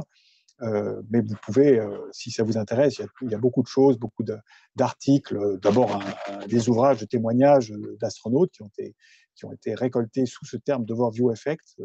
L'ouvrage n'est qu'en anglais, et puis d'autres ouvrages qui en parlent très bien. Et ça, c'est essentiel. Encore ce matin, j'avais une correspondante qui m'envoyait un message, qui avait eu vent de la conférence de ce soir, et qui me disait ce que j'ai déjà entendu dans la bouche d'astronautes. Si seulement nous pouvions emmener à notre bord des responsables politiques du monde entier pour leur faire prendre conscience de la fragilité de cette Terre, et en même temps de ce caractère global, pour que enfin ils aient l'audace de prendre les décisions et d'imposer peut-être des décisions qui s'imposent justement face à un certain nombre de situations. C'est effectivement une des conséquences, des nombreuses conséquences du fait qu'il est intéressant de continuer d'aller dans l'espace. Je ne prétends pas du tout avoir donné tous les éléments en 30 minutes de topo, bien sûr. Mais c'était important, et merci, de rajouter en tout cas, l'une de ces, si vous me permettez, retombées des voyages dans l'espace. Après, il y a une question aussi également intéressante. L'éthique, oui, dans le développement des technologies pour améliorer positivement notre écosystème commun, en particulier avec les robots. C'est vrai qu'il y a beaucoup de robotique dans les affaires spatiales, et donc il y aura peut-être des retombées, si on peut dire, plus grand public sur Terre. Mais alors, la question est, mais le tout éthique exagéré freine le progrès scientifique. Il doit y avoir moins, voire pas du tout de barrières dans le développement de l'intelligence artificielle et de l'exploration spatiale, même pas au nom de l'éthique. Les systèmes seront améliorés dans le temps. Pour moi, s'il doit y avoir éthique, elle doit être post dans l'amélioration des systèmes, ex post dans l'amélioration des systèmes. Voilà. Alors effectivement, oui, trop d'éthique. Excellente remarque. Oui, trop d'éthique, tu l'éthique. Non, trop d'éthique. Alors, c'est très intéressant parce que si je peux me permettre de, comment dirais-je, de taquiner mon interlocuteur, je ne sais pas s'il est la réincarnation d'Albert Ducrot, mais quand à la fin des années 90, le CNES et l'Agence spatiale européenne ont lancé, chacun de leur côté d'abord, une initiative éthique, de réflexion éthique, Albert Ducrot avait écrit une chronique, je ne crois pas l'avoir gardée malheureusement, dans laquelle il avait un peu le même discours en disant « Attention, l'éthique risque de tuer l'innovation, l'exploration, voilà, par un excès de prudence. » Enfin, voilà. Donc, alors, je ne sais pas si c'est l'esprit d'Albert Ducrot qui vient de traverser notre amphithéâtre virtuel. Je comprends très bien et je partage la crainte de mon interlocuteur. Encore, je lui prie de me pardonner ma petite taquinerie, parce que je partage cette crainte dès lors que l'on comprend l'éthique comme dans sa position de jugement, de critique, d'empêcheur de penser et d'agir. Ce que souvent nous faisons, je veux dire, au terme où nous réduisons l'éthique à cela. Mais vous avez remarqué que je parlais d'impératif éthique, d'interrogation éthique, beaucoup d'interrogations éthiques.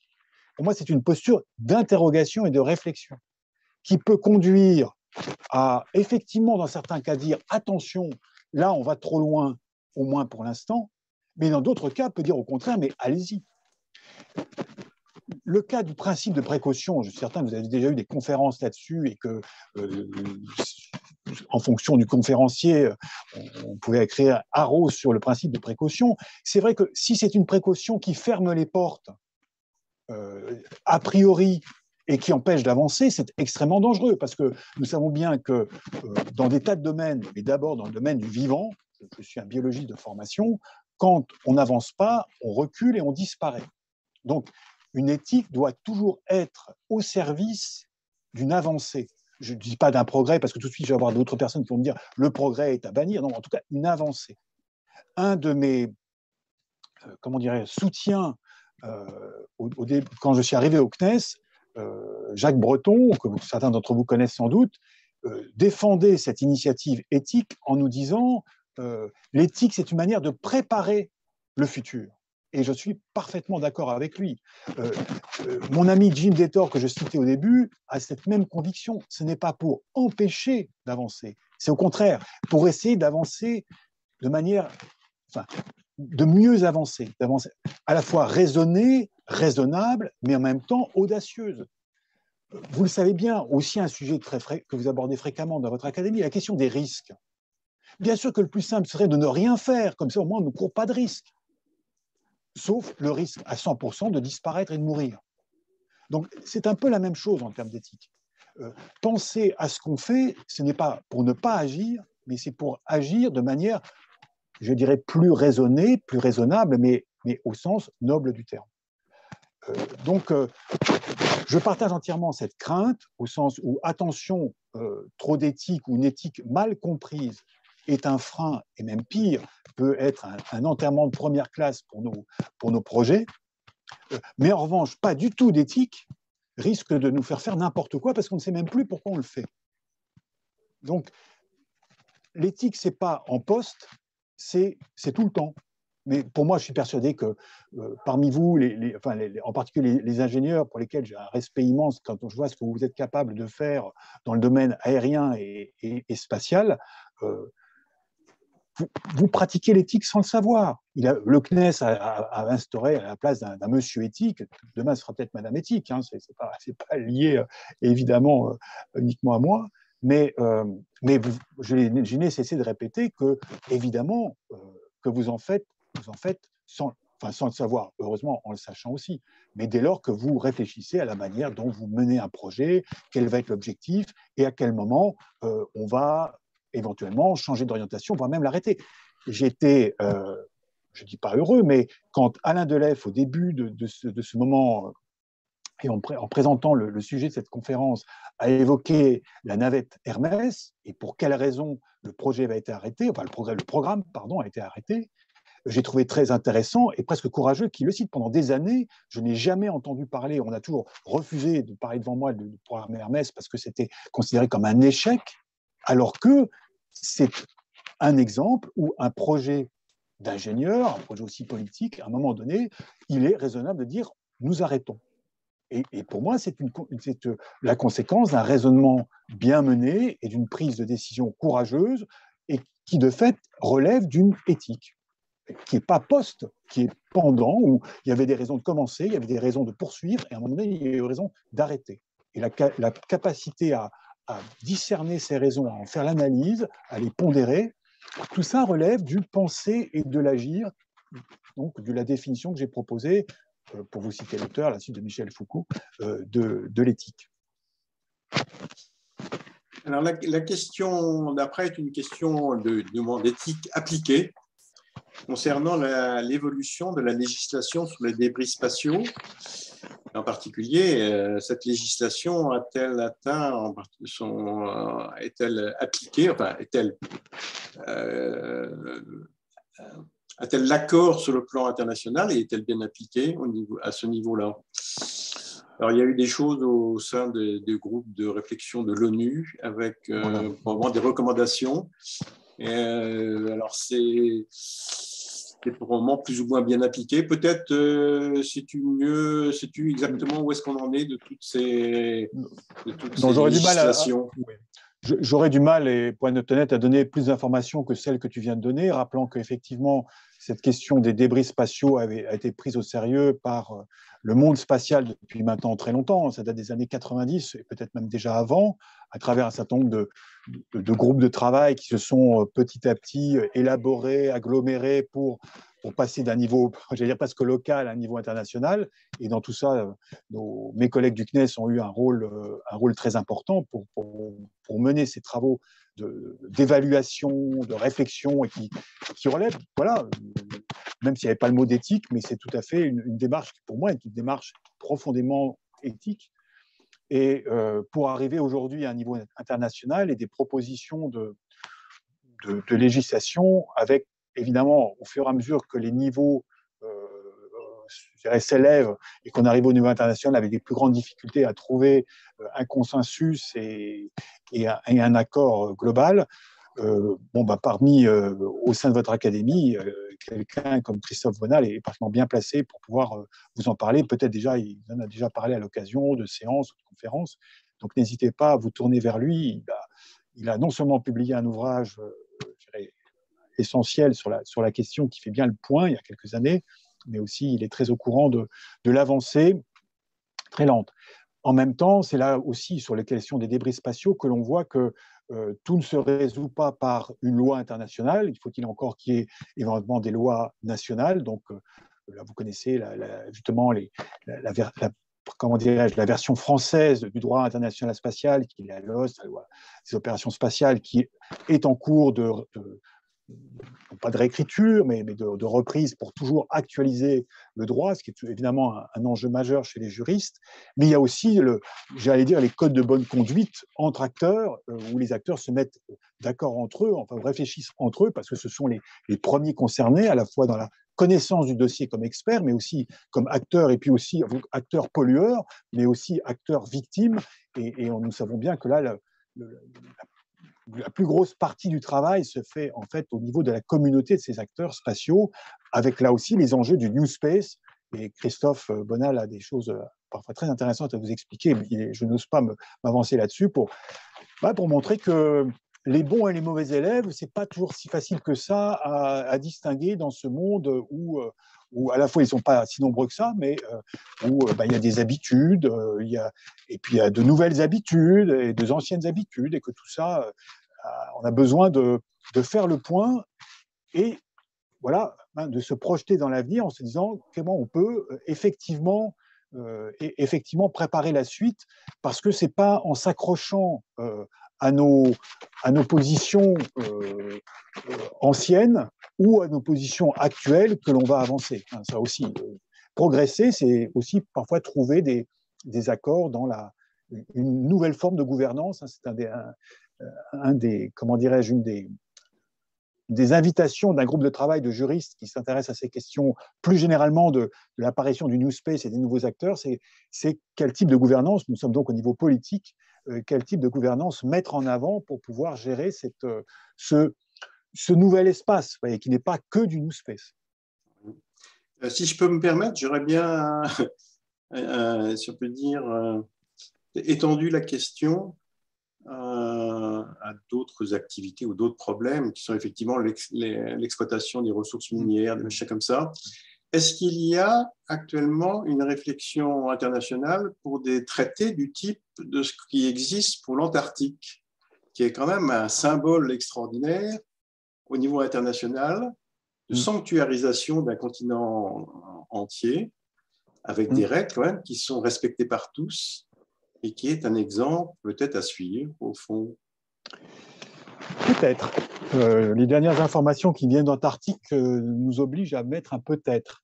Oui, alors, comme vous le savez, effectivement, le droit spatial a beaucoup de choses en commun avec, d'une part, le droit d'un continent particulier qui est l'Antarctique, et la manière de gérer entre États, sachant quand même qu'un certain nombre d'États se sont partagés le gâteau, mais ça ne veut pas dire approprié pour autant, c'est en termes de responsabilité, non pas en termes d'appropriation, puisque c'est le patrimoine commun de l'humanité.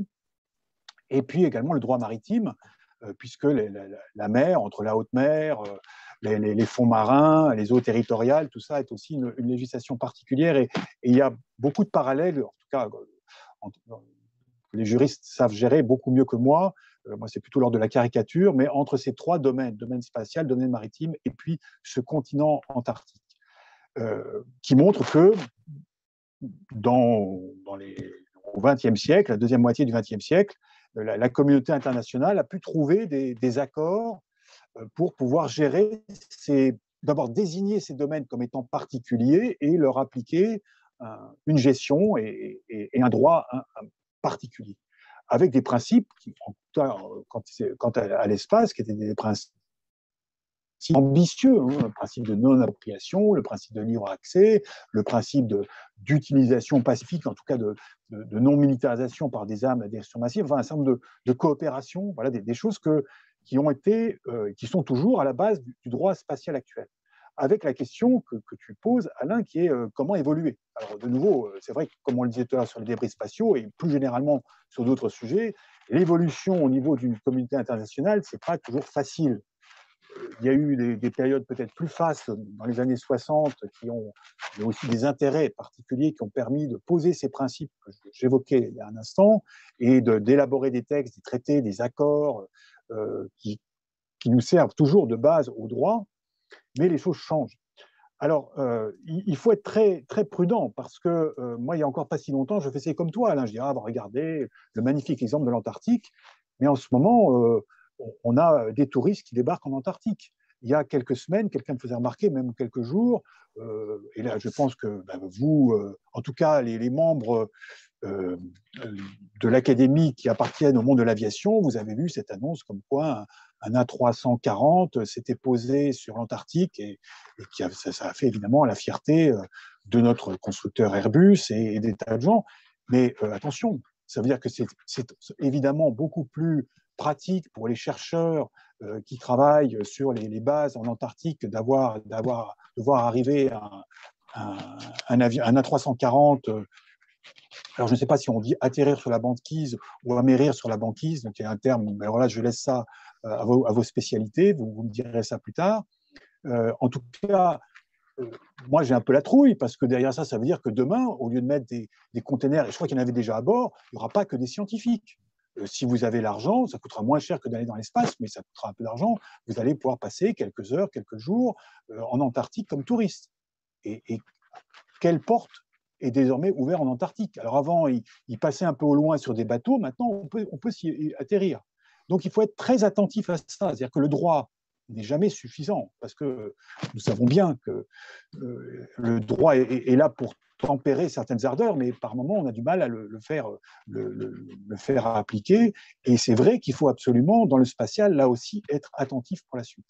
Pour répondre à ta question, je faisais allusion tout à l'heure quand je parlais de gouvernance, quand les projets du New Space sont les projets, entre autres, comme ceux que tu citais, d'exploitation des ressources spatiales, des ressources minières de l'espace en particulier, quand ces projets ont été rendus plus explicites via les médias, il y a maintenant quelques années, mais aussi des décisions des États-Unis, du Grand-Duché du Luxembourg, de soutenir les entreprises qui, s'installant sur leur territoire, demain se lanceraient dans l'exploitation des ressources de l'espace. Et donc, le soutien de ces États ont aussi créé un peu un branle-bas de combat chez les juristes en disant mais est-ce qu'on va laisser faire des choses qui vont à l'encontre du droit spatial? Il y a eu plusieurs groupes de travail qui se sont réunis, entre autres autour de l'université de Leiden, parce que les Hollandais, on comprend, à travers le droit maritime, ont également une belle tradition de droit spatial. Et donc, on lançait un groupe de travail de juristes essentiellement, avec quelques non-juristes dont je faisais partie. Et ce que j'ai compris, c'est que il y a effectivement un très lourd dossier. Et là, ce qui m'a semblé être l'état d'esprit et qui m'a semblé intéressant, c'est que ce n'était pas une lutte entre les deux camps, le old space juridique et le new space juridique, d'un côté des conservateurs et d'autre côté des libertariens qui ne pensent qu'au profit. C'est plus complexe que ça, et c'est aussi plus, moins violent que cela. Et si vous pouvez aller trouver les conclusions de ce groupe, elles sont encore très modestes, mais c'est surtout un appel à aller de l'avant. Donc, trouver, je ne sais pas s'il faut dire un compromis, mais des nouveaux principes et une question vraiment de gouvernance. Et c'est ça qui va être difficile, c'est-à-dire que comment garder l'idée de responsabilité au cœur des systèmes, comment garder un contrôle de ce que les uns et les autres font dans l'espace. Et ça, évidemment, ça devient de plus en plus compliqué lorsque les acteurs se multiplient et que les lieux aussi se multiplient. Tout ça, ça ne va pas se faire du jour au lendemain, évidemment. Au moins commencer à poser la réflexion. Et je trouve notoire que, au moins au sujet du New Space, les juristes n'arrivent pas tout à fait en dernier, mais au contraire ont pris non pas d'avance, mais ont pris le sujet d'emblée au sérieux et apportent déjà leurs compétences. Parce que c'est vrai, dans d'autres domaines de la recherche scientifique, c'est parfois en position poste, pour reprendre l'expression d'un précédent interlocuteur, que se trouve le droit. Donc là, pas pour le cas en l'occurrence. Alors après, il y a aussi des questions concernant la coopération. Alors effectivement, la coopération est certainement envisageable. Elle fonctionne depuis des décennies dans le domaine scientifique et dans le domaine, effectivement, avec l'ISS, quel que soit et qui perdure, quoi qu'il arrive, quelles que soient les situations de tension qui peut exister entre les différents partenaires sur Terre. Donc ça, on peut s'en féliciter. On a vu aussi, toujours dans ce sujet-là, les coopérations concernant les moyens d'observation qui permettent d'avoir une vision partagée entre différents partenaires, alors au niveau de l'Europe bien sûr, mais aussi avec d'autres partenaires asiatiques, américains ou autres, sur la vision de notre planète et des problèmes qui peuvent se poser. Et donc, avoir une vision commune, c'est certainement une retombée intéressante des coopérations, indépendamment du fait aussi que ça permet de partager les coûts. Bien sûr, ça a un aspect aussi très pratique, financier. Voilà, mais alors la question porte sur effectivement, en liaison avec ce que tu viens d'évoquer, qui sont, ça peut probablement plus le cas tout à fait dans la conquête des nouveaux territoires et nouvelles ressources.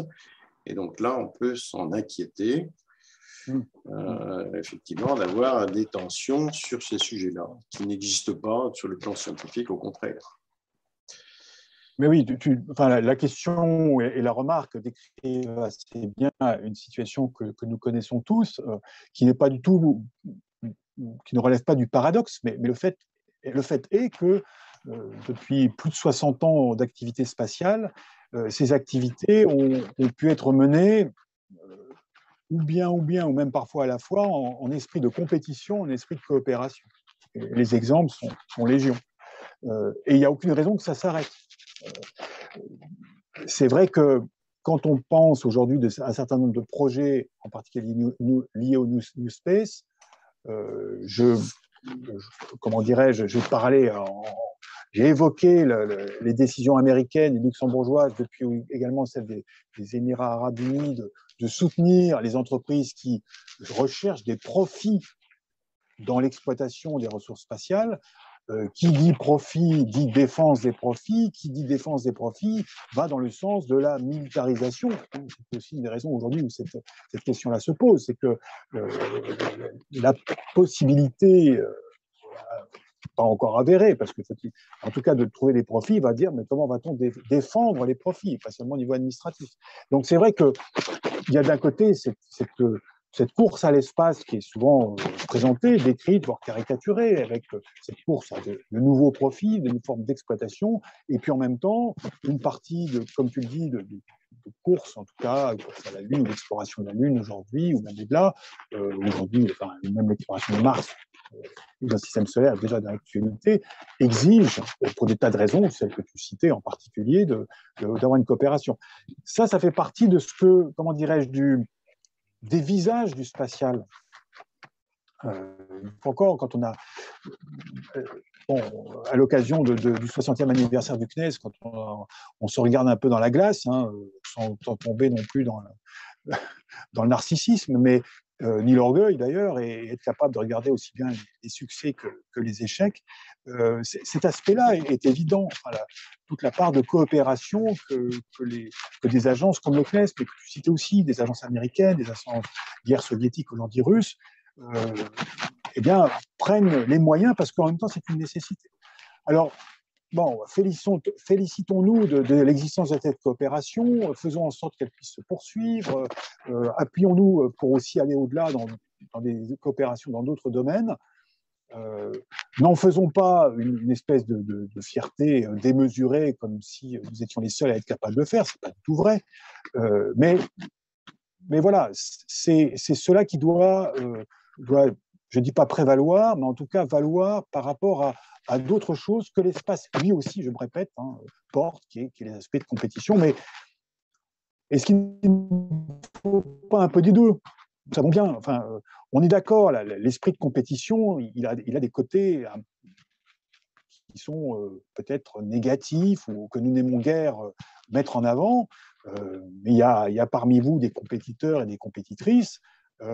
Ils savent aussi ce que l'esprit de compétition peut nous conduire à faire et à dépasser d'ailleurs un certain nombre de frontières, ne serait-ce que personnelles ou collectives. Donc voilà, c'est un art du pilotage qui est un art, j'allais dire, non pas comme un autre, mais qui demande beaucoup de doigté. Mais voilà, je crois l'espace doit être fier de cela. Il n'a pas fait que faire rêver des hommes et des femmes, il a fait aussi se rapprocher des populations. Et tu avais raison en disant aussi d'être capable de se partager des données. Il y a 2 ans maintenant, nous avons fêté les 20 ans de la charte espace et catastrophes majeures, et je sais qu'un certain nombre d'entre vous, enfin parmi vous, y tiennent cette capacité que, je crois, une vingtaine ou même plus d'agences spatiales à travers le monde se sont données de partager, de donner des données spatiales gratuitement aux populations qui en ont besoin. Donc ça, c'est aussi des très beaux exemples de coopération. N'en faisons pas une espèce de gloire exagérée, mais disons simplement, c'est possible, puisque nous l'avons fait. Après, alors, il y a une question alors là, qui s'adresse aux philosophes et aux théologiens. Spinoza a introduit l'ère moderne avec l'interrogation scientifique et le doute positif. Et qu'aurait pu penser saint François d'Assise de la situation Terre et espace comme nous la dissertons ce jour? C'est intéressant, je ne m'étais jamais amusé à faire un exercice de pensée, à mettre Saint François dans la peau d'un astronaute. Ça ferait une belle illustration, ou si certains d'entre vous ont un crayon facile, voilà un beau défi. Bon, il est clair que Saint François, c'est un autre monde. Nous sommes avant la révolution cosmologique ou astronomique. Son environnement symbolique n'est plus nécessairement le même que nous. Et puis, bon, ce que nous avons gardé, en tout cas, ce qu'aujourd'hui nous gardons de cette figure éminemment sympathique, c'est tout de même sa vision sur l'environnement et sa vision, je ne dirais pas moderne. Bon, les écologistes en ont fait leur saint patron et c'est tout à fait bien.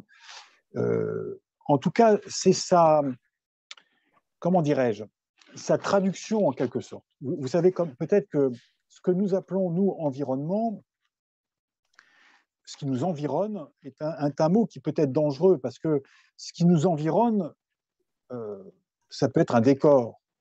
Bon. Et un décor, ce n'est pas nécessairement intéressant. Je ne sais pas trop ce que vous voyez derrière moi, mais bon, mon mur est un décor avec des images, des tableaux. Bon, ce n'est pas moi. Et c'est différent de moi. Les Allemands, pour parler de ce décor, de ce qui nous environne, parlent du monde autour de nous, donc le Umwelt. Mais ils le différencient de l'environnement avec lequel j'entretiens des relations. Et ça, c'est plus un décor de théâtre. C'est le Mitwelt, le monde qui est avec moi. Et c'est ce monde-là dont aujourd'hui nous devons avoir souci, dont nous faisons partie, ou en tout cas le monde avec lequel nous entretenons des relations. Et ça, c'est saint François d'Assise. François d'Assise, c'est le Mitwelt, c'est le monde avec lui. Lorsqu'il chante, parce que c'est un poète, un mystique, donc c'est pas un scientifique, soyons clairs, c'est pas un ingénieur, il a vaguement, il savait monter un mur pour restaurer une chapelle, mais comment dirais-je, ses qualités d'ingénieur s'arrêtaient là, à être maçon. C'est déjà pas mal, je ne sais même pas moi-même monter un mur. Mais il était un poète, et quand il chante Sœur Loup ou Frère Loup, je ne sais trop quoi, c'est ce lien. Et ce lien, on le retrouve quand tout à l'heure nous évoquons l'overview effect. Bon, si parmi vous il y a un astronaute, ou vous l'avez entendu peut-être Michel Tony lors de sa conférence, ça fait partie de ces effets, c'est-à-dire le sentiment aussi ce monde au-dessus duquel je suis, quand je suis dans la Station spatiale internationale ou sur la Lune, ce monde que je surplombe magnifiquement, c'est aussi le mien, c'est celui auquel j'appartiens. Et je me sens, je ne fais que transcrire à ma manière des choses que j'ai pu lire ou entendre de la part d'astronautes, je me sens lié à ce monde-là. Et ça, c'est vrai que le spatial comment dirais-je, rend cette relation un peu plus tendue parce que aussi, autour de ce monde qu'est la Terre, et qui est le mien, eh ben, il y a le grand vide. C'est le grand noir, c'est le rien. Enfin, c'est ce sentiment de solitude que la Terre, au milieu de l'univers, qui est aussi quelque chose que disent les astronautes, rend encore plus prégnant le lien que j'entretiens, si j'en suis à quelques centaines de kilomètres ou à quelques milliers de kilomètres, que j'entretiens avec cette planète. Pensez, et tu as peut-être ça en tête, à cette célèbre pale blue dot, donc, telle que la sonde Voyager a pris la Terre, un tout petit point lumineux sur le fond céleste, et cette très belle citation de Carl Sagan à ce propos, ce petit point, c'est nous, tout est là. Et c'est vrai que c'est un sentiment assez vertigineux. Et je pense que Saint François aurait, je m'avance un peu, je ne suis pas un spécialiste de la spiritualité franciscaine, mais il aurait sans doute été très sensible à cet aspect du lien entre nous. Voilà, d'autres penseurs l'ont fait. Hein, ce lien entre les créatures, même s'il y a, et la science joue avec ça, des hiérarchies entre les créatures, et que nous savons distinguer une chienne Laika qui est cosmonaute, ou je ne sais pas comment l'appeler, une chienne de l'espace, et un Yuri Gagarin. C'est quand même pas tout à fait la même chose, enfin, jusqu'à présent, me semble-t-il. Alors on va peut-être terminer par une dernière question, parce que l'heure quand même passe. Concerne effectivement un aspect quand même assez... On nous pose souvent... Peut-on concilier l'exploration spatiale avec la sobriété et l'équité en matière d'énergie au regard du pressant problème du changement climatique? C'est effectivement bon, vous connaissez question tous qui se pose. Alors, c'est une question oui, alors, je sais bien et que parmi vous, certains sont très sensibles à cette question-là parce que aujourd'hui, l'espace est aussi interrogé sur cette question-là, mais auparavant, l'aviation a déjà pris de plein fouet ces critiques en termes de consommation d'énergie. Mais alors, je n'ai pas de réponse et je n'ai pas ni brûlé les uns ni brûlé les autres. J'ai abandonné mon briquet en même temps pour allumer des bûchers en même temps que d'autres choses dont j'étais familier. Mais c'est un sujet délicat parce que il y a un moment donné l'autre aussi où nous sommes obligés de comparer. Alors là aussi, je laisserai à d'autres spécialistes soin de comparer les différentes consommations des différents domaines d'activité humaine. En ce moment, je vois quand même apparaître, et je trouve ça très bien, une sensibilisation à la consommation de ce que nous sommes en train de faire, là, dans les communications via Internet, les chargements de films en permanence, y compris sur nos téléphones et dans le métro. Enfin, tout ça, vous connaissez. Avec un certain nombre aussi de personnes, je suis très sensible, comme ancien agronome, quand j'apprends que l'une des principales sources de pollution, c'est le gaspillage alimentaire. C'est quand même terrifiant que toute l'énergie qui est utilisée pour produire des aliments, c'est évidemment aussi une pollution pour produire des aliments, et qu'ensuite on recommence à polluer parce qu'on brûle ces aliments ou on les gaspille. C'est inacceptable, beaucoup plus que 3 sauts de puce de milliardaires américains pour atteindre les 100 km d'altitude, ou même les 3 jours passés par 4 touristes américains autour de la Terre dans un Crew Dragon. Alors, voilà, en disant ça, je ne résous pas la question, parce qu'on me dit oui, mais enfin, ces touristes-là, en une fois, ont consommé autant que moi avec ma voiture pendant toute l'année. C'est vrai, mais on peut à ce moment-là renvoyer le fait que la première flotte de tourisme maritime, enfin la première flotte, seulement la flotte d'une seule compagnie pollue autant que toutes les voitures européennes pendant un an. Voilà, envoyons-nous à la figure tous ces chiffres-là. La question, c'est comment aussi, globalement, nous sommes un village global, comment, globalement, nous prenons en compte cette question-là sans immédiatement nous opposer les uns aux autres. Nous savons bien qu'aujourd'hui, nos systèmes très polluants qu'est Internet avec ses intelligences artificielles font en sorte que nos discussions rapidement deviennent binaires et qu'on trouve les pour et les contre. Donc, désolé, donne peut-être l'impression de noyer le poisson, mais au fond, on revient, si vous me permettez de terminer là-dessus, sur le pourquoi. J'imagine que parmi vous, en tout cas, certains, et dans le milieu spatial, sont très agacés par justement ce que je venais d'évoquer à l'instant, le tourisme spatial et vous voyez, certains discours autour de ça et un certain engouement, même si nos discours sont parfois un peu contradictoires. Je ne rentre pas dans les questions techniques, je ne rentre pas dans les questions de savoir ce sont des astronautes, pas des astronautes, en fonction de quel badge ils vont pouvoir avoir, etc., etc.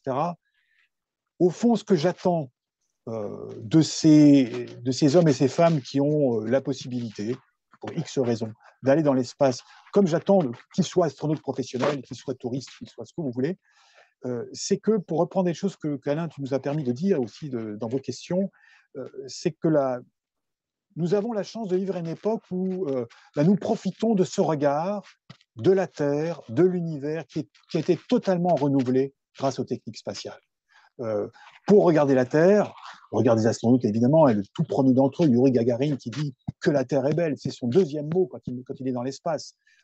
Ou dans quelques mois, quand on va avoir ces photos du James Webb télescope de l'univers, tout ça renouvelle complètement notre regard sur l'univers, sur la Terre, et vous l'aurez compris, sur nous-mêmes.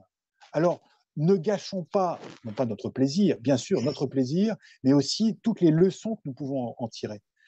Ça nous rendra de toute manière plus raisonnables, y compris dans l'énergie dont nous avons besoin pour faire ces actions-là, dans les pollutions que nous devons nécessairement diminuer.